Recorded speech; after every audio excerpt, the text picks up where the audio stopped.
All right, good morning. My name is Jeremy Fisher. It's Jeremy Fisher with the Austin Police Department's Public Information Office. This morning at about 5:18 a.m., APD along with AFD responded to an apartment fire at the Pearl Lantana apartment complex at 6401 Rialto. When firefighters went inside to combat the fire, they discovered two subjects inside the apartment with obvious signs of trauma to the body. Life-saving measures were attempted, however, both subjects were pronounced deceased at the scene. At this time, AFD has arson investigators that are working to determine the cause of the fire, and APD obviously has a death investigation going concurrently with that. At this time, the investigation is still very early in the preliminary stages. However, investigators do not believe there's an ongoing threat to the public. It does seem to be an isolated incident, and it is being worked as Austin's 6th homicide of 2025. Who called 911?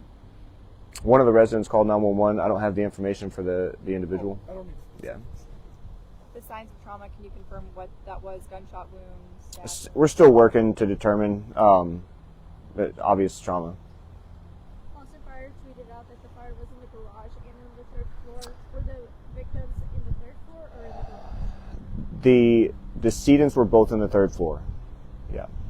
Any ages or female? I don't have demographics on it. A male and a female is all I have.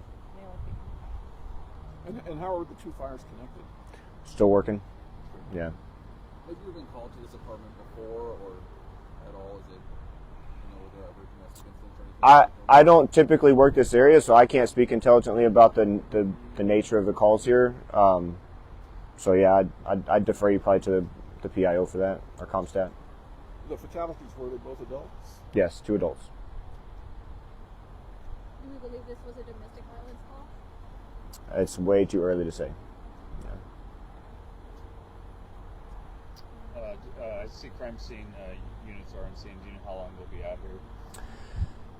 I don't know how long crime scene is going to be out, but I'm glad you raised that question. If there are residents here who are not able to get into the building, the complex has opened the clubhouse for anybody who's been displaced by the investigation. So, yeah, I don't know how long it's going to take. Obviously, you can see the scene is still active. So we have the arson investigation and the death investigations running concurrently. So. Sorry if I missed this, but the fire in the garage and the third floor, are they connected or two separate? It seems like they're going to be connected. We don't know how. Yeah, okay. We're not sure how, if they were started separately or if it traveled. Yeah, we're still working. Impact the floor in between? Doesn't seem to have. Yeah. When it's a fire incident that involves deceased, how does that work with you and AFD? Do they call you out immediately and all that? Yeah, I mean, as soon as the fire is safe for investigators to get into, which in this case was relatively quickly because there were sprinklers inside that kind of gave AFD a head start. So as soon as it's safe to get in, then our investigators are going to get in. But obviously, we have to wait for the all clear from AFD.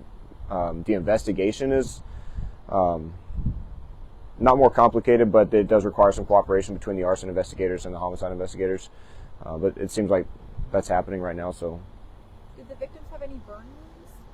I don't know. Okay. Anything else? All right. Thank you, guys. Thank you.